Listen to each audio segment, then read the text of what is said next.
नमामि धन्वन्तरिमादिदेवम्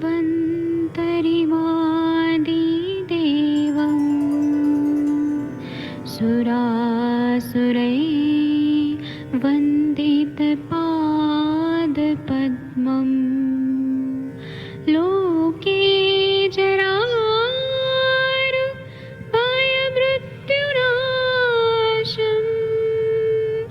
दातारमीशम्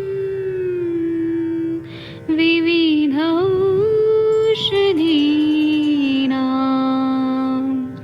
शङ्खं चक्रं जलौकां दधतं मृतघटं चारुतोर्भिश्चतुर्भिः सूक्ष्मस्वच्छादिरुद्यं शुकपरिविलसन्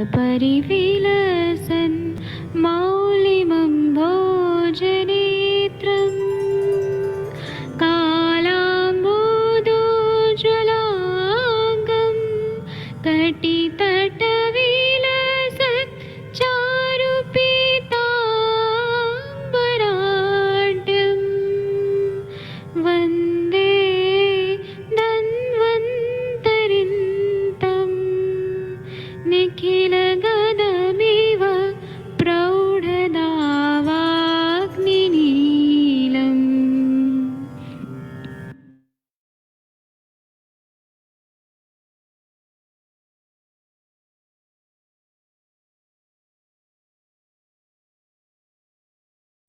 प्रणाम सभी लोगों को। मैं वैद्य अरविंद पाठक आप सभी लोग का स्वागत करता हूं। सभी लोगों को कोटि कोटि प्रणाम करता हूं। आइए आज हम लोग एक अलग तरह का व्याधि पढ़ेंगे, स्पाइनल मस्कुलर एट्रोफी। इसके बारे में हम लोग को पढ़ना बहुत जरूरी है क्योंकि ऐसे पेशेंट्स हमारे प्रैक्टिस में आ रहे हैं। तो अगर हमारे पास पेशेंट ऐसे आते हैं तो आयुर्वेद में ये जरूर शंका होती है कि इसका आयुर्वेद में कहाँ पे वर्णन है।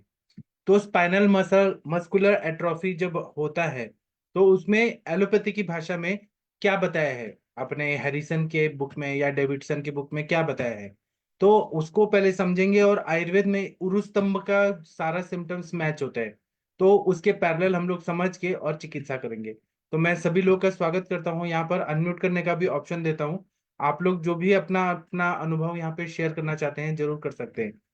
स्पाइनल मस्कुलर एट्रोफी अगर हम लोग देखते हैं तो एक तरह का ये अनुवांशिक बीमारी है, हेरिडेटरी प्रॉब्लम रहता है। इसमें क्या रहता है, खासकर कि लोअर मोटर न्यूरॉन्स जो रहते हैं वो ज्यादातर अफेक्टेड रहते हैं। ठीक है। और लोअर अगर नर्व्स का कुछ प्रॉब्लम है, लोअर मोटर न्यूरॉन्स रह रहे हैं, और वो भी कहाँ के, तो एंटीरियर हॉर्न सेल्स। आप लोग अपने स्क्रीन पे देखिए, मैंने ये डायग्राम दिखाया है। मोटर न्यूरॉन्स कहाँ पे और एंटीरियर हॉर्न कहाँ पे है, तो वहां पे कुछ ना कुछ वीकनेस रहता है। वहां पे एक प्रोटीन रहता है, उसका सिक्रीशन कम होता है, और उसकी वजह से वो नर्व्स पे अफेक्ट करता है। और उसके वजह से क्या होता है, वीकनेस आता है मसल्स में, और वेस्टिंग होता है, मतलब वो डैमेज होते हैं, क्षयात्मक संप्राप्ति होती है जितने भी स्केलेटल मसल्स हैं। और ये पूरा स्पाइनल कॉर्ड में ही डिफेक्ट होता है। वीकनेस इतना ज्यादा होता है कि पैरों में ज्यादा होता है हाथों की तुलना में। इसमें भी चार टाइप के बताए हैं इन्होंने और डिफरेंशिएट करके। एक होता है वर्निंग हॉफमैन डिजीज। ये जब बच्चा 6 महीने का होता है तो उसको ये हो जाता है। इसी का एक टाइप है स्पाइनल मस्कुलर एट्रोफी का। उसमें क्या होता है कि मसल टोन जो रहते हैं वो कम हो जाता है, रिजिडिटी बहुत ज्यादा बढ़ जाती है। लिम्ब मूवमेंट जो रहते हैं, मतलब पैरों को हिलाने का, उठाने का, वो बहुत कम हो जाता है। और टेंडन रिफ्लेक्सेस कम हो जाते हैं। फिर फड़कता है, फेसिकुलेशन बोलते हैं उसको, मतलब कहीं कहीं अंग में फड़कन होती है। फिर ट्रेमर्स आते हैं। और खाना खाने में, या फिर बच्चों को 6 महीने के बच्चों के से शुरू हो रहा है तो निगलने में, दूध पीने में उसको तकलीफ होती है, सांस लेने में तकलीफ होती है। और उसका जो स्पाइन होता है वो पूरी तरह से टेढ़ा मेढ़ा हो जाता है, जिसको हम स्कोलियोसिस बोलते हैं। मतलब वो स्ट्रेट नहीं रहता है, ऐसा आप लोग के स्क्रीन पे दिख रहा है। और ये एट्रोफिक चेंजेस देखिए किस तरह से आया है, आप लोग के स्क्रीन पे दिख रहा है। तो ऐसा हो जाता है, और बच्चा ना बैठ सकता है ना खड़े हो सकता है। और बच्चे कभी कभी 2 साल की एज तक जाते जाते डेथ हो जाती है, क्योंकि रेस्पिरेटरी फेलियर होता है, मसल्स में इतना ज्यादा वीकनेस आता है कि बच्चे सरवाइव नहीं कर पाते हैं। आयुर्वेद में इसकी चिकित्सा है, लेकिन आयुर्वेद के पास पेशेंट अगर विश्वास करके ले तो पूरी तरह से ठीक हो सकते हैं। दूसरा है कि ये जो spinal muscular atrophy SMA disease है, टाइप 2 है। मैं जो भी पढ़ा रहा हूँ इसका मैं PDF आप लोगों को शेयर कर दूंगा। ये जरूर आप लोग नोट्स बना के रखिए, क्योंकि आप लोग के पास पेशेंट आएंगे जैसे जैसे आप लोगों का नाम बढ़ रहा है, आप लोग तरक्की करते जा रहे हैं, तो ऐसे चैलेंजिंग केसेस आने वाले हैं आप लोग के पास। तो उस टाइम पे आप लोग घबराइएगा मत कि हम कैसे इलाज करें। आयुर्वेद में इलाज है सब चीज का। तो जो 6 महीने के बच्चे होते हैं उनको कुछ हेरिडेटरी प्रॉब्लम की वजह से बच्चे खड़े नहीं हो पा रहे हैं, चल नहीं पाते हैं, उनको सांस लेने में तकलीफ होती है, मसल्स का टोन खराब हो जाता है, या फिर उनके टेंडन रिफ्लेक्सेस खराब हो जाते हैं, उनको भी फेसिकुलेशन होता है। फेसिकुलेशन मतलब फड़कन होती है, स्फुरन होता है अंदर ही अंदर वायु के विकृति की वजह से। इसी तरह से SMA टाइप 3 होता है, उसको बोलते हैं कुगेलबर्ग वेलेंडर डिजीज। ये 2 साल से 17 साल के एज में होता है। इसमें खड़े होने में तकलीफ होती है, चलने में दौड़ने में तकलीफ होती है। अगर वो चेयर पे बैठना है तो फिर उसको चेयर से उठने में तकलीफ होती है, सीढ़ियां चढ़ने में तकलीफ होती है उसको, अपने उंगलियां हैं उसमें ट्रेमर्स आते हैं बहुत ज्यादा। इसी तरह से एक होता है 4 टाइप कैनेडीज डिजीज। ये भी प्रोग्रेसिव स्पाइनोबल्बर मस्कुलर एट्रोफी होता है।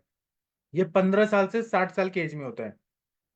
इसमें चेहरे का और टंग मसल बहुत वीक होता है, हाथ में बहुत ज्यादा ट्रेमर्स आते हैं, मसल्स में क्रैम्प्स आते हैं, जिसको हम पिंडको द्वेष्टन बोलते हैं, नस पे नस चढ़ती है, हाथ बहुत कांपने लगता है बहुत ज्यादा, खाना निगलने में तकलीफ होता है, सारे जॉइंट्स में पेन होता है। और इसमें जो कैनेडीज डिजीज है इसमें हार्मोनल इम्बैलेंस होता है, तो मेल्स में ब्रेस्ट डेवलपमेंट होता है, मेमोरी ग्लैंड्स बहुत ज्यादा बढ़ जाता है, ऐसा लगता है कि वो आदमी एक औरत हो गया, मतलब ब्रेस्ट डेवलपमेंट बहुत ज्यादा हो जाता है। तो ये जो है इस पे और स्टडी करना चाहिए। आयुर्वेद के हिसाब से देखें तो इसमें ज्यादातर उरु स्तंभ जो व्याधि बताइए वो मैच होता है। तो इसमें हमें उरु स्तंभ में कोई पंचकर्म तो पहले नहीं करना चाहिए, क्योंकि ये पूरा ये रहता है, यहाँ पे कफ, मेद, इन सब की दृष्टि रहती है, आवरण जन्य संप्राप्ति रहती है। अगर हम उरु स्तंभ व्याधि इसको देख रहे हैं तो उरु स्तंभ व्याधि के बारे में थोड़ा सा हम डिस्कस करेंगे, और फिर उसके बाद में हम लोग आगे बढ़ेंगे और हम लोग मेडिसिन पे आएंगे। उरु स्तंभ व्याधि जो है हमें ग्रंथों में बताया है, लेकिन हमें कॉलेजेस में दिखाया नहीं जाता कि उरु स्तंभ है क्या। इसलिए बहुत ज्यादा कंफ्यूजन होता है कि उरु स्तंभ, मतलब हमने पढ़ा तो है ग्रंथ में पंचकर्म नहीं करना चाहिए, ये पढ़ा है, लेकिन अभी देखिए जैसे उरु स्तंभ में बोला है कि जंघा अकड़ी हुई महसूस होती है, पैर बिल्कुल हिलाने नहीं आते हैं, उस स्थान पर स्तंभ ये लक्षण होता है, इसलिए उरु स्तंभ ऐसा बोला गया है। जो हमारा फीमर बोन है वो पूरी तरह से, वहां के जितने भी मसल्स हैं वो पूरी थाइज रीजन के पूरे सूख जाते हैं। और सुश्रुत ने वात व्याधि प्रकरण में उरु स्तंभ बताया है, और चरक ने इसे स्वतंत्र व्याधि के रूप में एक अलग स्थान दिया है चिकित्सा स्थान में। चरक ने इसको वात की प्रधानता न मानकर कफावृत वातृत्व ऐसा बोला है, मतलब इसमें कफ ने आवरण कर दिया वायु को। तो कफ दोष की संप्राप्ति और चिकित्सा में सबसे महत्वपूर्ण स्थान दिया गया है, कफ ने आवरण कर दिया है, वायु अंदर बैठा है, कफ ने पूरी तरह से कवर कर दिया है, ऐसा बताया जाता है। तो इसमें ऐसा बताया गया है कि उरु स्तंभ व्याधि आजकल तो कम दिखाई देती है, लेकिन जब ये हेरिडेटरी जेनेटिक डिसऑर्डर्स में आती है तो उसमें तो ज्यादा दिखता है, क्योंकि आजकल का रहन सहन बदल गया है, आहार विहार बदल गया है, पेशेंट बैठे रहते हैं, माता पिता भी बैठे रहते हैं, उतना काम नहीं करते, लेट उठते हैं, लेट सोते हैं। तो स्निग्ध, गुरु और कफ वर्धक आहार का सेवन ज्यादा हो रहा है, ठंडा पानी ज्यादा पिया जा रहा है, चिल्ड वाटर, कोल्ड ड्रिंक्स ज्यादा पिया जा रहा है। अभी जैसे ही गर्मी शुरू हो रही है ना बसंत ऋतु में, तो लोग बहुत ज्यादा चिल्ड वाटर पी रहे हैं, इससे कफ और वायु का प्रकोप हो रहा है, तो इसके वजह से ये बढ़ रहा है। और लोग क्या करते हैं ना कि हेतुओं में देखें तो बहुत ज्यादा शीत या उष्ण चीजों का प्रयोग करते हैं, स्निग्ध पदार्थों का प्रयोग करते हैं, दिन में खाना पचा नहीं है और दिन में सो जाते हैं खाना खा के, और फिर खाना पचा नहीं है फिर से खा लेते हैं, फिर उसके बाद में कच्चा पदार्थ ज्यादा खाते हैं, दही का सेवन करते हैं, दूध का सेवन ज्यादा मात्रा में करते हैं, ग्राम में आनों पर औदक मांस का सेवन ज्यादा करते हैं, सी फूड ज्यादा लेते हैं, और उसके बाद में एक्सरसाइज नहीं करते हैं। खाना बुरा नहीं है, लेकिन हर चीज का पथ्य पथ्य पता है। अगर आप सी फूड खा रहे हैं तो एक्सरसाइज करना है, कफ का विलयन होना चाहिए, कफ का पाचन होना चाहिए। फिर मद्य का अति सेवन करना, पिष्टमय पदार्थ का सेवन करना, अति परिश्रम, शोभ, रात्रि जागरण, दिवा स्वाप, वेग विधारण, ये सब हेतु मिलते हैं। तो इसके वजह से आज मुझे एक फोन आया अमेरिका से। एक मैडम है जो हमारा आयुष दर्पण देखती हैं अमेरिका में। तो उनको क्या हुआ कि अपान वायु की दृष्टि हुई और उनका दिनचर्या पूरी तरह से बिगड़ा हुआ है। तो उन्होंने बताया कि डॉक्टर साहब मेरे ना एड्रिनल ग्लैंड में बहुत ज्यादा ट्यूमर हो गया था, तो डॉक्टर ने निकाल दिया। अब मुझे क्या हो रहा है कि एड्रिनल ग्लैंड निकालने की वजह से मुझे बहुत ज्यादा प्रेशर आता है और ब्रेन में ऑक्सीपिटल रीजन में इतना प्रेशर आता है, तो मुझे और पेन बहुत ज्यादा होता है, हेडेक होता है। तो उसके लिए मैं मेडिसिन खा रही हूँ लेकिन मैं ठीक नहीं हो रही हूँ। तो इसका क्या इलाज है आयुर्वेद में? तो मैंने उनका हिस्ट्री निकाला। अगर मैं वैसे सोचता कि एड्रिनल ग्लैंड निकाल दिया उसके वजह से हो रहा है, हाँ ठीक है वो हो सकता है। लेकिन मैंने उनका हेतु निकाला तो मलावरोध का हिस्ट्री है। और वो पेट साफ करने के लिए कायम चूर्ण अमेरिका में खाती हैं, और वो हरितकी का चूर्ण खाती हैं, त्रिफला का चूर्ण खा रही हैं। तो एक तो वायु वेगों का अवरोध हो रहा है, ऊपर से वो रुक्षता प्रदान करने वाले लैक्सेटिव ले रहे हैं, और वो भी 20 साल से ले रहे हैं। तो उनका वायु का पूरा प्रकोप हुआ है, रात्रि जागरण है, स्ट्रेस है बहुत ज्यादा। तो मैंने उनको बताया आयुर्वेद के हिसाब से कि हम आपका पूरा इंटेस्टाइन ड्राई हो गया है, तो हम आपका स्नेहन करेंगे, बस्ती करें। और उनका ज्वाइंट पेन भी हो रहा है बहुत ज्यादा, वेट भी बहुत ज्यादा हो रहा है। तो आयुर्वेद के हिसाब से समझना चाहिए। एलोपैथी का ठीक है, उन्होंने एड्रिनल ग्लैंड, और फिर वो क्यों ट्यूमर हुआ, तो ये भी पता चला कि मूत्र वेग का अवरोध कर रहे थे बहुत सालों से। जब वो जॉब करते थे अमेरिका में तो यूरिन को सप्रेस करते थे, और उससे वो ट्यूमर हुआ एड्रिनल ग्लैंड में। तो ऐसा संप्राप्ति और हेतु जो है वो एलोपैथी साइंस में नहीं है। उन्होंने कहा कि ट्यूमर हो गया है, चलो उसको कट कर दो, फिर उसके कॉम्प्लिकेशंस को वो झेलते रहते हैं लाइफ लॉन्ग। तो आयुर्वेद में जो हेतु और संप्राप्ति, अग्नि, दोष, धातु, मल जो बताए वो सबसे क्लासिकल है और सबसे अच्छा है। अगर हम लोग उरुस्तम अभी इस विषय पे आते हैं, इसमें आम की उत्पत्ति बहुत ज्यादा होती है, कफ का प्रकोप होता है, वात का प्रकोप होता है, वो और उसकी देवी वजह से कमर में, की फाइल अपनी। गंगा में, उरु में ये कफ और वायु है पूरी तरह से अकड़ जाते हैं, मतलब वहां जाते हैं, सारे स्थान संचय कागज। करते हैं। महाजन सर म्यूट रखिए प्लीज, सब लोग म्यूट रखिए, ऐसे डिस्टर्ब होता है बीच में अनम्यूट करके कोई बोलता है तो इसमें फिर क्या होता है कि कफ और वायु है अधोगामी रस वाहिनियों द्वारा उरु और जंगा में और कमर में पूरी तरह से आ जाते हैं, स्थान संचय करते हैं। और मेद और कफ के कारण उरु जंगा प्रदेश की सिराओं में अवरोध उत्पन्न होता है, और उरु प्रदेश के अस्थि तक सभी धातुओं में गुरुता और स्तंभ होता है।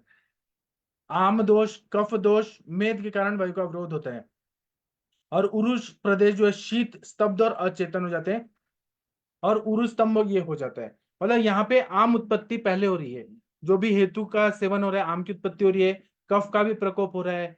आम और कफ जो है वो वायु को प्रकोपित करते हैं और ब्लॉक करते हैं, पूरा स्त्रोतोरोध करते हैं। और मेद भी बहुत ज्यादा बढ़ा हुआ है, तो मेद भी वहां पे संचित होता है, और उसकी वजह से स्त्रोतस अवरुद्ध होता है, और पूरा जकड़न पैदा हो जाती है, अकड़ जाते हैं, पूरा स्टिफनेस आता है। और आम, कफ, मेद से वायु का अवरोध होने से जंगा स्तंभित हो जाती है, शीत अवचेतन हो जाती है, और नरिशमेंट नहीं होता। जब कोई भी चीज का रास्ता ब्लॉक होगा तो नरिशमेंट नहीं होगा, तो वो मॉडर्न की भाषा में atrophic changes, spinal muscular atrophic changes बोलते हैं। वो वो जो अपने साइंस से बोलते हैं एंटीरियर हॉर्न में, यहाँ पे नर्व में कुछ प्रोटीन नहीं मिल रहा है, उनका साइंस बहुत अच्छा है, सही है। लेकिन आयुर्वेद के हिसाब से हम देखें तो कफ, मेद और आम की वजह से स्त्रोतरोध हुआ है, और स्तंभ हो गया है, और वहां धातुओं का पोषण नहीं हो रहा है, क्षयात्मक संप्राप्ति हो रही है, इसलिए एट्रोफिक चेंजेस, वहां क्षय हो रहा है, सूख रहा है। एट्रोफी मतलब सूख रहा है वहां पे, ऐसे चीजें दिखाई देने लगती हैं। अगर हम लोग इसमें देखें तो उरु स्तंभ में सबसे ज्यादा क्या क्या चीजें दिखती हैं, तो उरु में, कमर में जकड़ाहट होती है, शीतता होती है, अचेतनता होती है, ऐसा लगता है कि पैर किसी और का पैर है, पैर उठा नहीं सकते हैं। और उसके बाद से सुप्ति होता है, संकोच होता है, कंप होता है, ऐसा सारे सिम्टम्स आ जाते हैं। तो इसमें सबसे पहले तो चिकित्सा में ये बताया कि शोधन उपचार नहीं करना है, हमें बिल्कुल भी पंचकर्म नहीं देना। अगर हम स्नेहन शोधन करेंगे और बीमारी बढ़ जाएगा। स्नेहन, वमन, बस्ती, विरेचन, रक्त मोक्षण वर्ज्य बोला है, रक्त मोक्षण भी वर्ज्य बोला है, इतना स्ट्रिक्टली मना किया गया है। अगर हम लोग रस रत्नाकर देखेंगे तो उसमें बोला है स्नेहास्त्रिका स्त्राव वमन बस्ती कर्मचरेचनम वर्जेत आड्य वातेषु तैश्च तस्य विरोधता। उसी तरह से अगर हम लोग योग रत्नाकर देखेंगे, उसमें क्या बोला है कि तस्मादत्र सदा कार्यम स्वेदर रक्षण लुक्षणम, मतलब इसमें हमेशा आम पाचन करना है, कफग्न क्रिया करना है, वायु का प्रकोप ना हो, इसका हमेशा सोचना है। और इसमें वायु का शमन हो, कफ का शमन हो, तो इसलिए स्वेदन देने तो रुक्ष स्वेद, लंघन रुक्षण, इससे अगर हमें चिकित्सा से फायदा मिलता है तो वो करना है। स्विमिंग करना है। उसी तरह से कफ का विलयन हो, आम का पाचन हो, इसलिए भल्लातक का प्रयोग करें। गुग्गुल कल्प दें, शिलाजित दें, पिप्पली, देवदार, लताकरंज, वरुण, गोमूत्र, भल्लातकासव, भल्लातकादिक्वात, भल्लातक परपटी, त्रिफला गुग्गुल कफग्न और मेदग्न है। इसी तरह से भल्लातकादिक्वात, त्रिफला गुग्गुल लेखन के लिए हमें चंद्र प्रभावटी, उरु स्तंभ में बहुत अच्छा रहता है। और गुंजा गर्भ रस बहुत ही उपयोगी है। खाने पाने में भी बहुत इंपॉर्टेंट बताया है कि इसमें रुक्ष आहार, कुल्थी का सेवन करें, यव, शिगरू, पटोल, करेला, ऐसी सब्जियां दें। धान, जांगल मास, लंघन, व्यायाम, ये पथ्यकर होता है। और वरई का धान्य जो होता है, या नाचनी का शुद्र धान्य, वो उपयोगी है। उष्णोदक का जलपान पथ्यकारक होता है। और सबसे ज्यादा विरोधी चीज क्या है, तो गुरु, चीज, शीत, विरुद्ध गुण वाले असात्म्य अन्नपान और पंचकर्मोपचार बिल्कुल भी नहीं करना है। तो चिकित्सा अगर हम लोग देखें तो शुरुआत में अगर ऐसे पेशेंट हमारे पास आते हैं, स्पाइनल मस्कुलर एट्रोफी, ऐसे हमारे पास पेशेंट आ रहे हैं, बच्चे आ रहे हैं, ठीक है ना, बच्चों ने भी, उनके माता पिता ने कफकर आहार विहार किया है, और वह माता के दूध से बच्चे में जा रहे हैं, कफ, मेद और वायु के और आम उत्पन्न करने वाला ऐसा स्तन्य जा रहा है और बच्चे को हो रहा है। उरु स्तंभ को समझ के हमें वो पहले तो डायग्नोसिस करना पड़ेगा, आमवत है, संधिवात है, क्या है। अगर उरु स्तंभ के सिम्टम आ रहे हैं तो अष्टवर्ग कषाय, भद्र दार्वादी कषाय, सहचरादी कषाय, इंदुकांत कषाय, उसी तरह से इसमें चूर्ण दे तो नागबला चूर्ण, पिप्पली चूर्ण दे सकते हैं। और इसमें हमें खाने के लिए दीपन पाचन होने के बाद इंदुकांत घृत दें, नारसिंह घृत दें, महास्नेह घृत दें। और इसमें हम लोग स्वर्ण भस्म दें।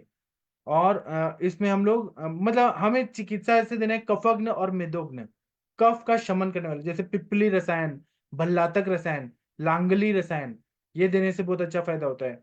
उद्वर्तन करना बहुत उपयोगी रहता है, जैसे कि जीवंत्यादि चूर्ण, इसी तरह से त्रिफला चूर्ण से हमें उद्वर्तन करना है।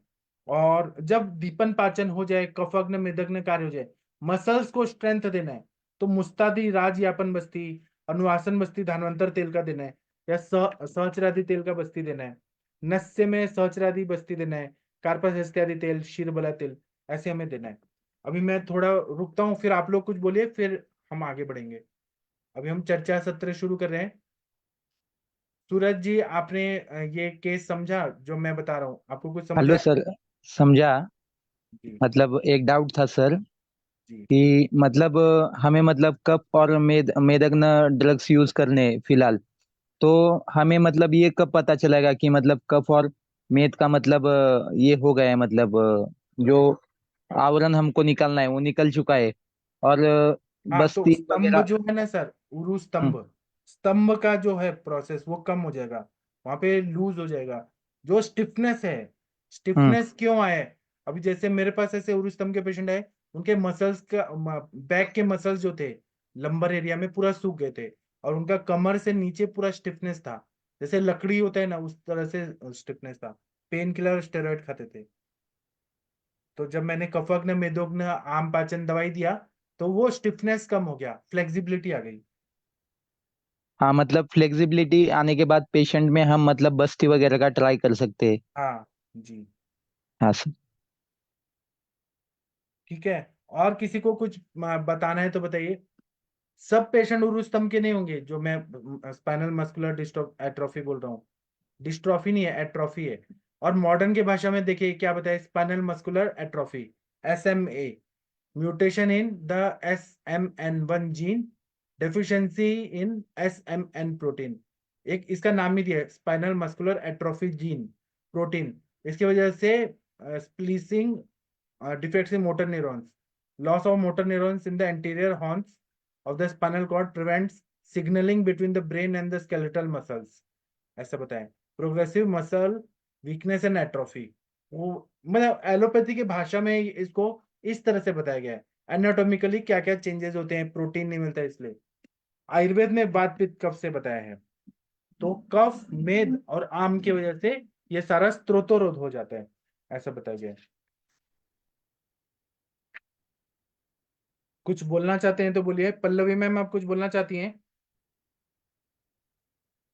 हाँ, इसमें और कुछ बताना है कि इसमें पूर्ण चंद्रोदय रस, बृहत्वाद चिंतामणि रस, रस कल्पों का प्रयोग करें तो महावात विध्वंसक रस, महावात गजांकुश रस, फिर समीर गज केसरी रस, फिर उसके बाद में और बताइए आप लोग। गुगुल का महायोगराज गुगुल, त्रयोदशांग गुगुल, लाक्षा गुगुल, आबा गुगुल, ये सारी चीजें दे सकते हैं। और जब आम पचन हो जाए, मसल्स को स्ट्रेंथ देना है तो अश्वगंधा लेहम, विदार्यादि लेहम, कुष्मांड पाक, है ना। और फिर उसके बाद में घृत कल्पना भी दे सकते हैं। जब आम पच जाए, स्ट्रेंथ लाना है तो जीवंत्यादि घृत, फिर उसके बाद में विदार्यादि घृत, अश्वगंधा घृत, ये सब दे सकते हैं। और जब वो पेशेंट का निरामावस्था हो जाए, कफ मेद आम सब ठीक हो जाए, तो हम लोग इसमें अभ्यंग कर सकते हैं। प्रभंजन तेल, चंदन लाक्षादि तेल, बलाश्वगंधा लाक्षादि तेल, अश्वगंधा तेल, सहचरादि तेल, महामाश तेल, इसका अभ्यंग करके मसल्स को फिर रीजनरेट करना है। मसल्स में भी होगा काम, मज्जा में भी होगा, और न्यूरॉन्स सब जगह होगा। हाँ, पल्लवी मैम, आप कुछ बोलना चाहेंगी? मैं जो बताने का कोशिश किया हूं, आपको समझ आया? पल्लवी मैम, प्रशांत भट्ट जी, आप लोगों ने पेशेंट नहीं देखे होंगे, ये हेरिडेटरी प्रॉब्लम्स के आते हैं, लेकिन आप लोगों को ये चीजें आनी चाहिए, समझ आना चाहिए कि ऐसा होता है। देखिए, ऐसा जो कर्वेचर बना है और पीठ में उसको कैसे मसल्स एट्रोफिक चेंजेस, सूख गए पूरे, ऐसे कंडीशंस रहते हैं। पेशेंट हमारे पास काइफोसिस, स्कोलियोसिस करके भी आ सकते हैं। डॉक्टर अभय सर, आप कुछ बोलना चाहेंगे? डॉक्टर पूजा मैम, हाँ बोलिए। अभय सर। सर कुछ नहीं, अभी इसमें तो मेरे पास नहीं आया अभी कुछ। अच्छा, ठीक है। आप ऐसे पेशेंट देखिएगा। हाँ, सूरज जी बोलिए सर कुछ।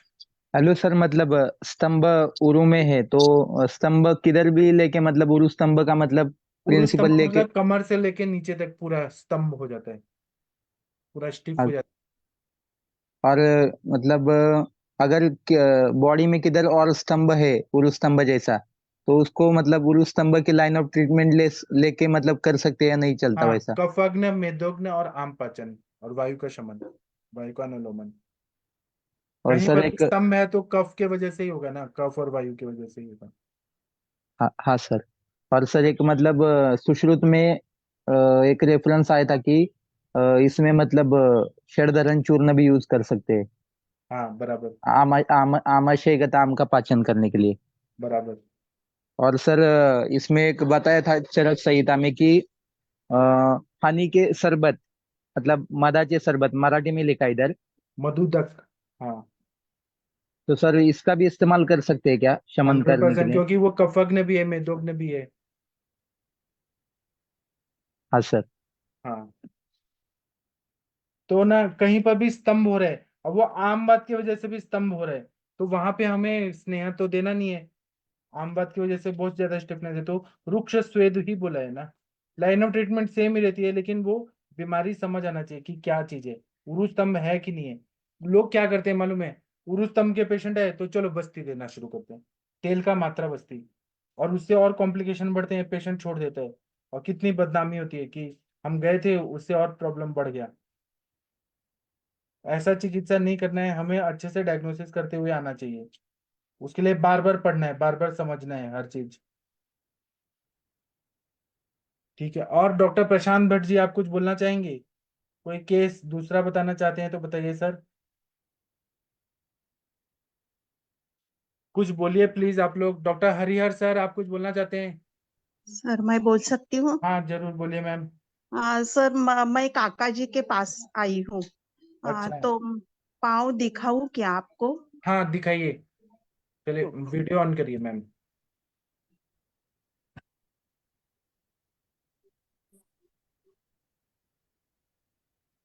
वीडियो ऑन करिए मैम जी।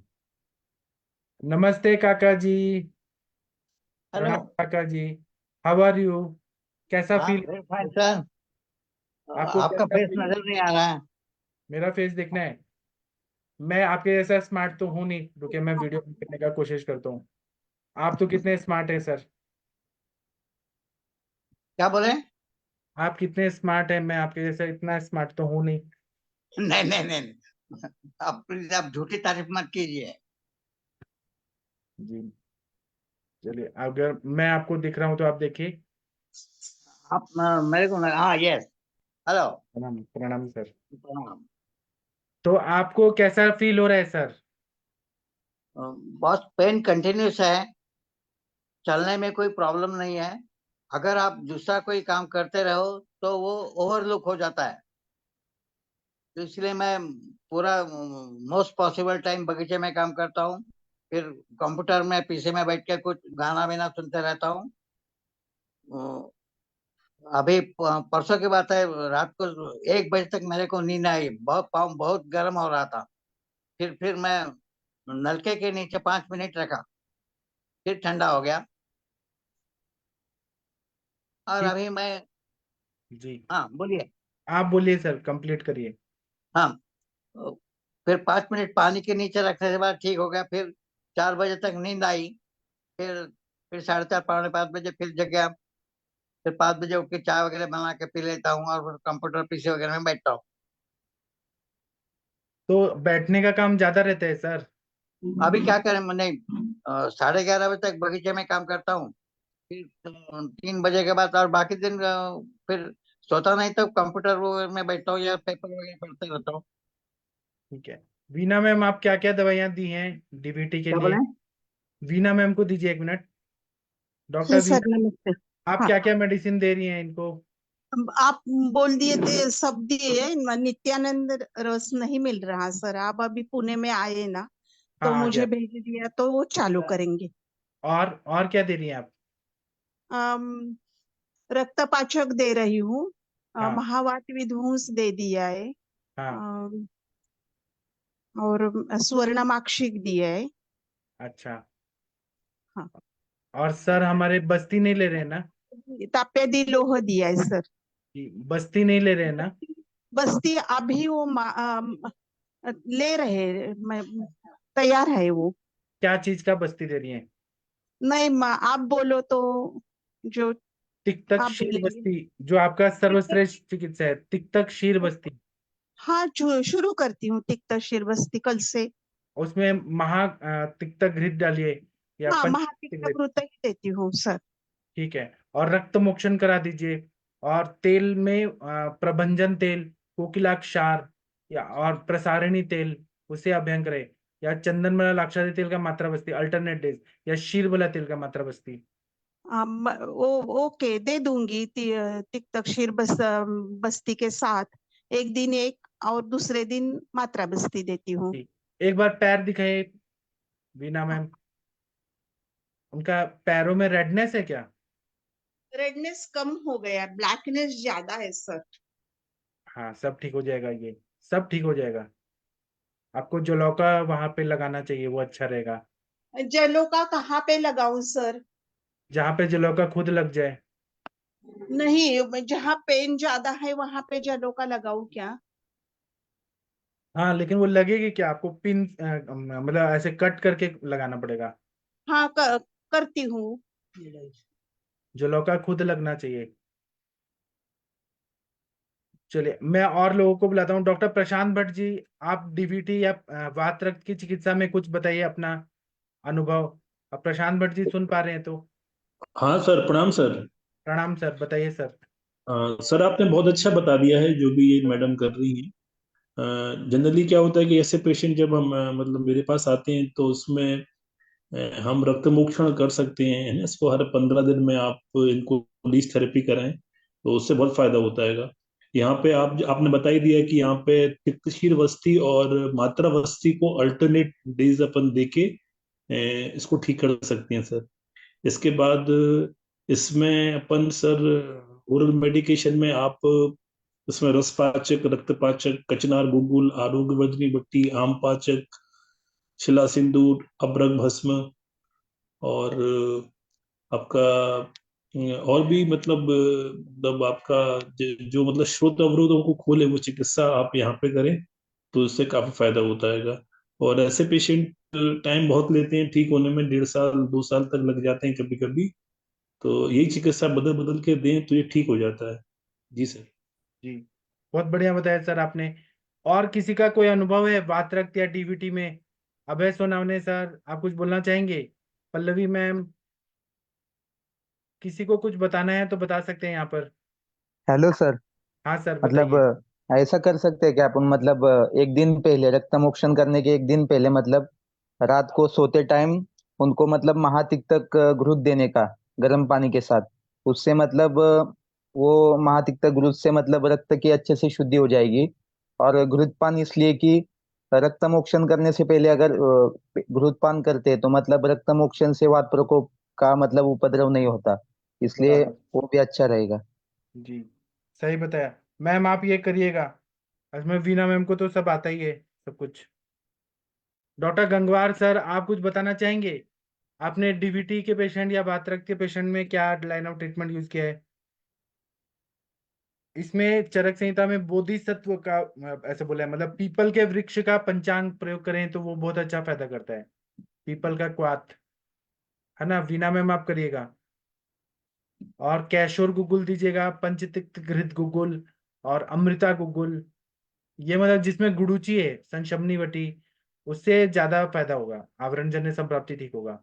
यकृत पे भी काम करना है, रक्त पे भी काम करना है हमें।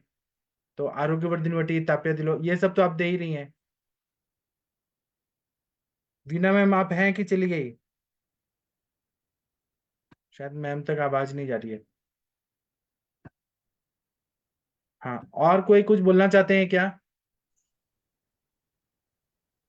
सर हाँ वो सर। कितने चल सकते हैं? वो चलने में दिक्कत होती है, हाँ थोड़ा होती है चलो ना सर। बैठ जाना पड़ता है। वीना मैम, अगर आप सुन पा रही हैं तो अनम्यूट करिए मैम। डॉक्टर वीना मैम, शायद वो अनम्यूट नहीं कर पा रही हैं।